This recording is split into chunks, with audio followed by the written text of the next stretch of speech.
everyone! Happy Earth Week Day 6. My name is Alicia and I'm the Campus Partnerships Intern with the Edible Campus team. For my day of Earth Week, I'm going to be doing a quarantine cooking video. So today we're going to be making some Southwest style sweet potatoes, and we chose this recipe because it features a lot of North Carolina's best produce, including my favorite vegetable, the sweet potato, and some shelf-stable goods that you probably already have in your pantry.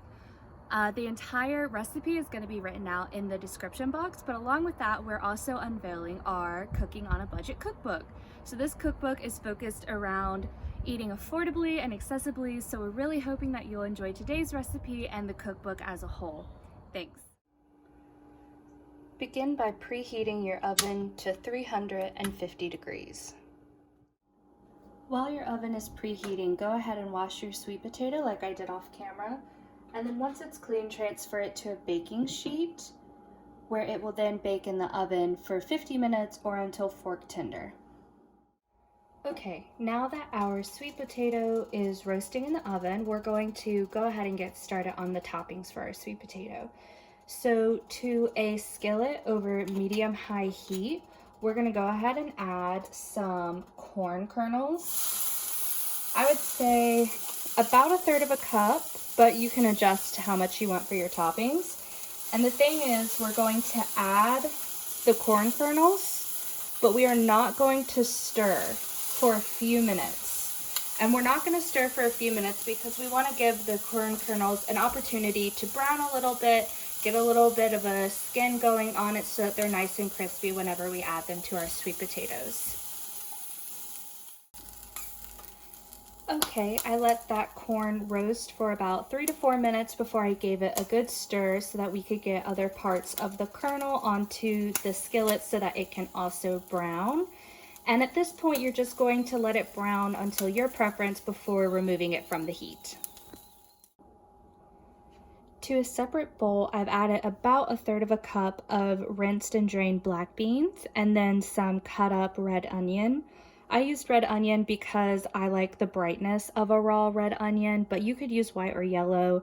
If you use a white or a yellow onion, you could even caramelize it in a little bit of butter if you would like. And now that I've finished roasting my corn, I'm going to go ahead and add my roasted corn to this mix as well for our toppings.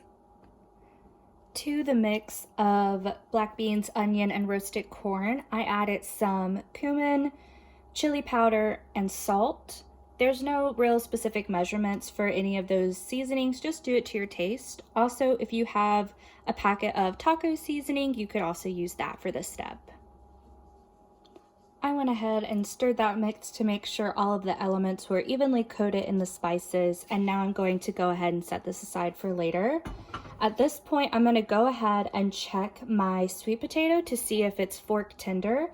So to do that, I'm just going to take the fork and press it against the skin, and if it goes in easily, that's a good sign that it's about ready. Okay, I just pulled out my sweet potato, and now I'm going to let it rest for about 5 minutes before I cut it in half.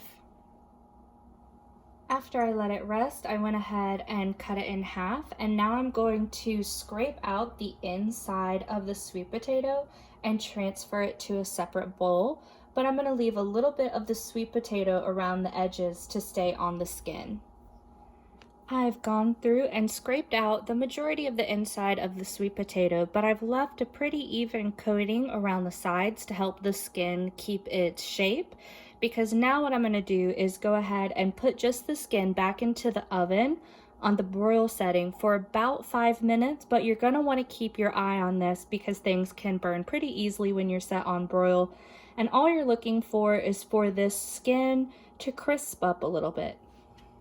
Now to the beautiful roasted sweet potato filling, I've gone ahead and added some sour cream, maybe 1/4 of a cup, and also some cheese. I used a Mexican 4-cheese blend, but I think that pepper jack cheese or Colby Jack cheese would taste really good in this as well. These 2 ingredients are optional. If you're vegan, you can leave these out. I just like adding it to the still warm sweet potato mix to make the sweet potato filling more creamy, more cheesy, but if you have dietary restrictions, you can totally leave this step out.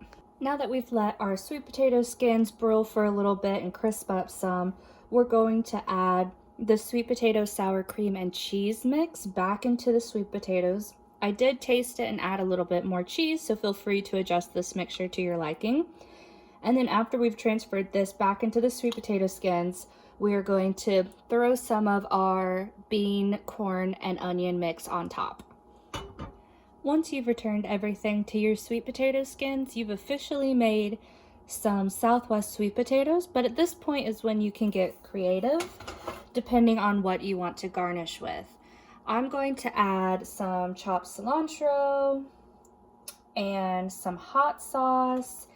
If you had lime or salsa in your pantry, that would also be a great addition. But it's really up to whatever you have in stock. I hope you try these out and I hope you enjoy. If you do try this out, please tag us on Edible Campus UNC so that we can see your creation. All right, thank you.